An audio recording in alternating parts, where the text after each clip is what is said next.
Hello everyone, নিকি style স্টোরিতে সবাইকে স্বাগত। তোমরা সবাই কেমন আছো? আশা করি ভালো আছো। আবারও নতুন একটা দিন, নতুন একটা ভিডিও তোমাদের সামনে নিয়ে চলে এসেছি। আর প্রায় দিনই রান্নাঘর থেকেই ভিডিওটা শুরু করছি। তার কারণ হচ্ছে মা ওদিকে পুজো দিচ্ছে আর সকালে কি জলখাবার বানাবো সেটাই ভাবছিলাম। তো ওদিকে তো মাছ নেওয়া হয়েছে সকালবেলা, সেটা পরে তোমাদের সাথে শেয়ার করছি কী মাছ নিয়েছি না নিয়েছি। আর এখন সকালবেলা করব হচ্ছে পেঁপে আলু সোয়াবিন দিয়ে একটা তরকারি আর রুটি করব। রুটিটা মা করবে, আমি ঝটপট করে তরকারিটা করে নিই। ওদিকে মা যেহেতু পুজো দিচ্ছে, তো প্রেশার কুকারে আমি 2টো সিটি দিয়ে নিয়েছি, তাহলে ঝটপট হয়ে যাবে। আর এদিকে কড়াই বসিয়ে দিয়েছি দেখো। তো চলো ঝটপট করে সকালের খাবারটা খেয়ে নিই। এরপর একটা জায়গায় বেরোতে হবে, তো কোথায় যাচ্ছি না যাচ্ছি অবশ্যই শেয়ার করব। সকালে আর চা খাইনি, একবারে সকালে জলখাবারটা করে নিচ্ছি, কারণ একটা জায়গায় বেরোতে হবে। তাই মাকে বললাম দুপুরে রান্না করার দরকার নেই, যেহেতু যেখানে যাচ্ছি ওখানে আমাদের এক রিলেটিভ আছে, তো সেখানেই দুপুরে খাওয়া দাওয়াটা করে নেব। তাই সকালে জলখাবারটা একটু ভারীভাবেই করে নিচ্ছি, কারণ যেখানে যাব ওখানে অনেকটাই কাজ রয়েছে, আর কোথায় যাচ্ছি কী বৃত্তান্ত সেসব নয় পরেই তোমাদেরকে বলছি। তো সকালবেলা বানিয়ে নেব পেঁপে আলু সোয়াবিন দিয়ে একটা তরকারি। আলু পেঁপে আমি 2টো সিটি মেরে নিয়েছি, তাহলে ঝটপট করে রান্নাটাও হয়ে যাবে। আর সোয়াবিন তো অবশ্যই সিদ্ধ করে নিতে হবে, আমি প্রেশার কুকারেই সিদ্ধ করি, তাহলে খুব সফট হয় খেতে।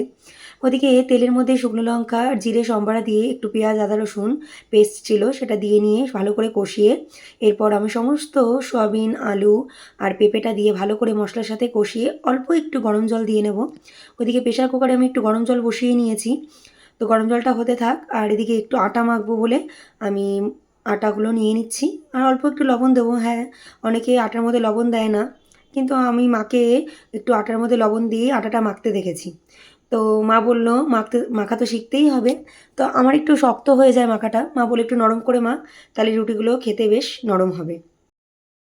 ওদিকে তরকারিটা তো প্রায় হয়ে গেছে, একটু ঘি আর গরম মশলা দিয়ে আমি তরকারিটাকে নামিয়ে রাখলাম। আর এদিকে ঝটপট করেই গরম গরম রুটিগুলো বানিয়ে নিচ্ছি। আবারই মোটামুটি খিদে পেয়ে গেছে বলে আমি একেবারে রুটিগুলো বানিয়ে নেবো। মা ওদিকে স্নান করে পুজো দিয়ে নিচ্ছে, আর আমি এদিকে সমস্ত কিছু করে নিয়ে একবারে স্নান করে খেয়ে নেব।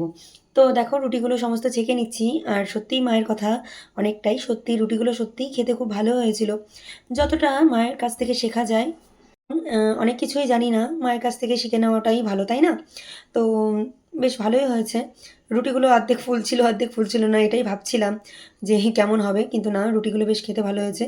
তা মাকে ডাকলাম, মা বললো ঘরে যেহেতু মিষ্টি নেই, তা মা বললো আমি একটু মিষ্টি মিষ্টি করে সুজি বানিয়ে দিচ্ছি। ওদিকে মা পুজো করেও চলে এসেছে।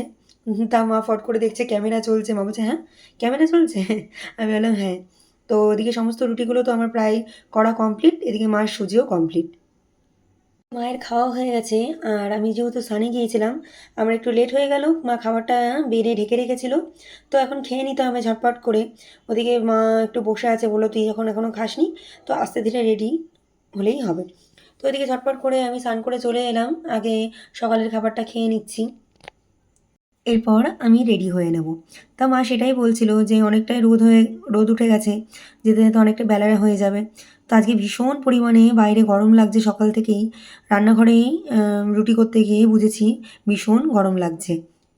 আর এদিকে খাওয়া দাওয়া করে একেবারে রেডি হয়ে টোটোতে উঠেই তোমাদের সামনে ক্যামেরা তুলে ধরলাম, এরপর স্টেশন যাচ্ছি। তো দেখা যাক ট্রেনটা পাওয়া যায় নাকি। দেখো ট্রেনে উঠেই ট্রেনও ছেড়ে দিয়েছে রানাঘাট স্টেশন থেকে, সেটাই তোমাদের সাথে শেয়ার করলাম। আর বেশ আজকে ভিড় ছিল স্টেশনে, জানি না কোনো পরীক্ষা চলছে নাকি, সেটাও জানি না। তো বেশ ভালো লাগলো, ট্রেনটা আমাদের বেশ ফাঁকাই রয়েছে, যেহেতু রানাঘাট থেকেই ট্রেনটা একেবারেই শান্তিপুরের দিকে যাবে। না, এটা বনগাঁ হয়ে রানাঘাট এলো, তো এখান থেকেই আবার শান্তিপুর যাবে। তো যেতে যেতেই মাকে বলছিলাম দেখো কত পানি ফল, আমাদের এদিকে বেশ পানি ফল চাষ হয়। আর গ্রামের পরিবেশ দেখতে দেখতে আমাদের গন্তব্যে পৌঁছে গিয়ে এসছিলাম ফুলিয়াতে। তো ফুলিয়াতে বিশাল বড় মেলা হয়, তো মেলাতে আমাদের কিছু ইম্পর্টেন্ট কাজ রয়েছে, কি কিনতে এসেছি অবশ্যই তোমাদের সাথে শেয়ার করছি।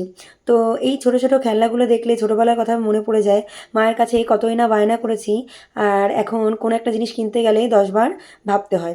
আমরা কিছু পিড়ি নিতে এসেছিলাম, রেডি করাই ছিল, একটু জাস্ট দেখতে পেলে যে ফুলিয়ার মেলাতে এসেছিলাম, মানে ফুলিয়াতে নেমেছি, নেমে মেলাতে ঘুরেছি, বেশি ভিডিও তুলিনি। আর এই সকালবেলা বেশি দোকান খোলে না, তো ওখান থেকে কিছু টুকিটাকি জিনিস, দরকারি জিনিস ছিল, সেটা পরে তোমাদের সাথে অবশ্যই শেয়ার করবো কেন এসেছিলাম। আর এসেছি একটা কাকির বাড়িতে, খুব চেনা জানা আমাদের। তো এই যে চা করে দিয়েছে, তো এখন চাটা খেয়ে নিই, তো একটু বসে বসে গল্প টল্প করবো, তারপরে বাড়ি যাওয়া হবে আর কি। মা বাইরে কথা বলছে, আমি ঘরে বসে আছি। তো চলো, কি করছি না করছি টুকটাক অবশ্যই শেয়ার করবো। সব জায়গায় এসে তো ভিডিও করাটা সম্ভব না, আর সবাই তো ভিডিওর মধ্যে ইনভলভ হতে চায় না, তাই না? তোমরা কি বলো? তো চলো, একটু গল্প টল্প করে নিয়ে তারপরে আবার তোমাদের সাথে দেখা হচ্ছে। ফুলিয়াতে এসেছি, আর তোমাদের সাথে ফুলিয়ার শাড়ি শেয়ার করব না তা কখনোই নয়। আমরা যেমন দোকানে গিয়ে টাকা দিয়ে ফট করে শাড়িটা কিনে নিয়ে চলে আসি, কিন্তু ওই শাড়িটার পেছনে প্রচুর পরিমাণে পরিশ্রম থাকে কয়েকটা মানুষের, তাই না? তো সেটাই তোমাদের সাথে একটু তুলে ধরলাম। আর আমরা যে আন্টির বাড়িতে গিয়েছিলাম সেখানে এই খরগোশগুলো ছিল, বেশ ভালো লাগছিল, আর মা ওদিকে একটু কপির পাতা দিচ্ছিল, সেটাই খেয়ে নিচ্ছে। আর যেহেতু আমরা দুপুরবেলা গিয়েছিলাম, আমাদের তো না খাইয়ে ছাড়বেই না। দেখো কত কিছু রান্না করেছে, ভাত, চাল কুমড়োর তরকারি, ডিমের অমলেট, ফুলকপি আলু দিয়ে তরকারি, ডাল, তারপরে মাছ এনেছিল, এই প্রথম কি বাঁচা মাছ বলছিল, এই প্রথম খেলাম। আর আমি তো অল টাইম মাছ খেতে ভালোবাসি, আমাকে যে টাইপের মাছই দাও না কেন, মাছ হলে পরে আমার যেন এক থালা ভাত এমনিই খাওয়া হয়ে যায়। দিন পর চেনা মানুষের হাতের যদি রান্না খাওয়া যায়, বেশ একটা আলাদাই টেস্ট পাওয়া যায়। খুব ক্লোজ আমাদের রিলেটিভ বলা যেতে পারে। তো চলো খাওয়া দাওয়াটা করে নিই। দুপুরবেলা খাওয়া দাওয়ার পর একটু রেস্ট নিচ্ছিলাম। তো এখন তো বাড়ি যেতে হবে, বাড়ি তো যেতেই হবে আর কি। তো রেডি হয়ে গেছি একদম। আর এদিকে চা চা করে দিয়েছে বাসনা কাকি। তো চাটা খেয়েই আমাদের বেরোতে হবে, এখান থেকে 5 মিনিট সেশন আর কি। তো চলো চাটা খেয়ে ঝটপট করে বেরোনো যাক। তো আমরা তো বেরিয়ে চলে এলাম, আর টুকটুকি করে আমাদের একটা জায়গায় নামিয়ে দিল। তো একটু রেল লাইন হাঁটছি, রেল লাইন দিয়ে। তো হাঁটতে হাঁটতেই স্টেশনে পৌঁছে যাব। দেখো স্টেশনে চলে এসেছি, খুব দেখে শুনে রেল লাইন পার হওয়াটাই উচিত। একটু সতর্কতার জন্য অনেক বড় বিপদ হতে পারে। তো কখনোই তোমরা রেল লাইনের উপর দিয়ে হাঁটবে না।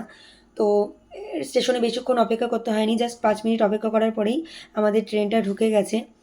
তো বেশ স্টেশনে ভিড় ছিল, সেটাই ভাবছিলাম, দেখা যাক। ট্রেনেও মোটামুটি ভিড় রয়েছে, তো ভেতরে উঠে চলে যাব কোনো। তো চলে এলাম রানাঘাটে, রানাঘাটে বেশ ভিড় স্টেশনে। তো চলো বাড়ি যাওয়া যাক।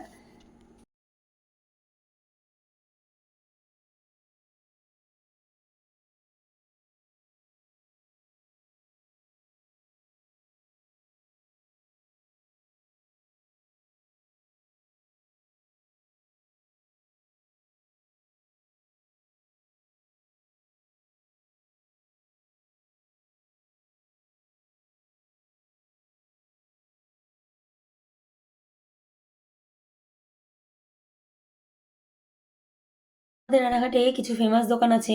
তো আসার সময় দেখলাম আলু কাবলি বিক্রি হচ্ছে। তো সেখান থেকে মাকে বললাম, কিছুই যখন খাওয়া হয়নি, তো চলো আলু কাবলি নিয়ে যাই। মা তো খাবেই না কোনো মতেই। তো মা ফুচকা খেতে ভালোবাসে স্টেশনের, তো সেই দোকানটাও বেশ বন্ধ। তো কি করা যাবে? তো মা বললো ঠিক আছে তোরা খা, চা খাবো। মা একটা জায়গায় বেরোবে, তো মা রেডি হয়ে বসে আছে, তাই আমাদের সাথে গল্প করছে।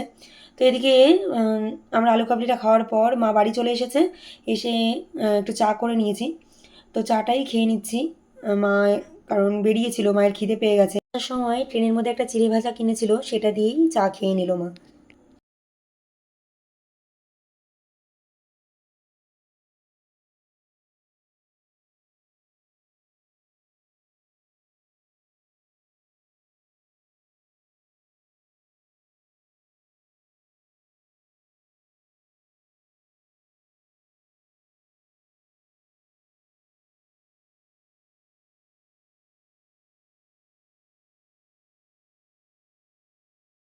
তো এখন রাতের বেলা কি রান্না করা যায় দেখা যাক।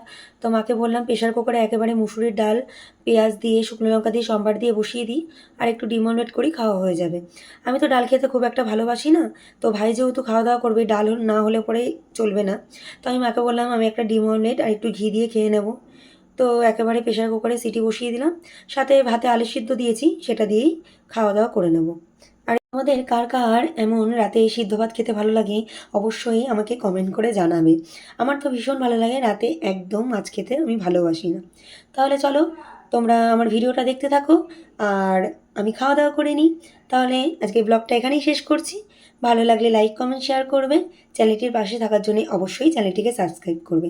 আর আমার ভিডিওগুলো কেমন লাগছে অবশ্যই তোমরা কমেন্ট করে জানাবে। আগামীকাল নতুন একটি ভিডিও নিয়ে চলে আসবো। টাটা।